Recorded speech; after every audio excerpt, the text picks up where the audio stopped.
నువ్వే మాట్లాడుతున్నారా? కస్టడీలో సంచలన విషయాలు వెలుగులోకి వస్తున్నాయి. ఆగలేకపోతున్నాను సార్. ఆశతో ఆతృతగా ఉంది. సంతోషం. పోలీసుల ప్రశ్నలకు భగీరథ్ ఇస్తున్న సమాధానాలతో కేసు కీలక మలుపు తిరుగుతున్నట్లు నేను ఇలా బుక్ అయిపోతాను కల్లో కూడా అనుకోలేదు. తెలుస్తోంది. 2 రోజుల పాటు వివిధ కోణాల్లో భగీరథ్ ను ప్రశ్నించిన పోలీసులు ఉప్పు పట్టిన రాడ్డు ఇసుకు అందరూ తాల్తే ఇది ఉప్పు కారం బాగా దట్టించిన కేరళ కర్రయం.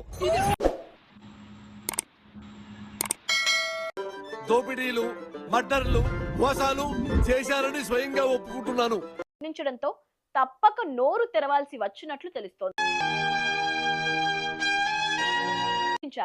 సాక్ష్యాలను మాయం చేయడానికి ఎవరు సహకరించారు? ఇలాంటి ప్రశ్నలతో పోలీసులు భగీరథ్ ను ఉక్కిరిబిక్కిరి చేసినట్లు సమాచారం.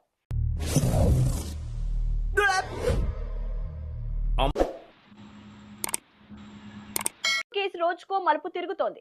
నిందితుడు బండి భగీరథ్ పోలీసుల విచారణ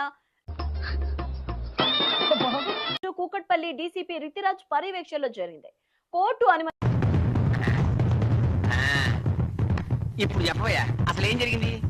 కోర్టు అనుమతితో తమ కస్టడీలో తీసుకున్న పేట్ బషీరాబాద్ పోలీసులు 2వ రోజు నిందితుడిని విచారించారు. పోక్సో కేసును నీరుగార్చేందుకు సాక్ష్యాలను మాయం చేసినట్టు ఆరోపణలు రావడంతో ఇది ఉప్పు కారం బాగా దట్టించిన కేరళ కర్రయం.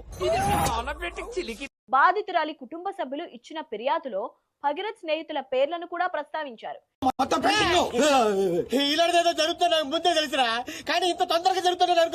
చెప్పిన విషయాలు ఇప్పుడు నిందితుడు చెప్పిన విషయాలను సరిపోల్చుతూ మళ్లీ విచారించినట్లు తెలుస్తోంది.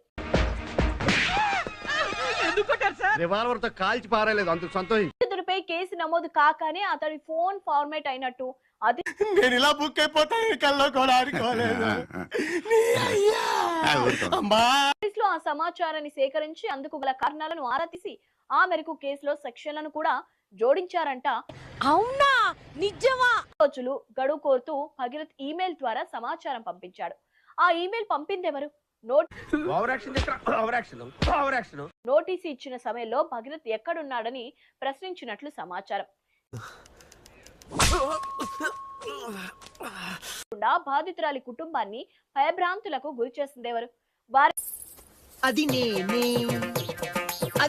వారిని బెదిరించిందెవరు? బాధితురాలు విషయం బయట పెట్టకుండా ఉండేందుకు రాజీ ప్రయత్నాలు ఎవరు చేశారు? అదే మనిద్దరం ఒకటని తెలియక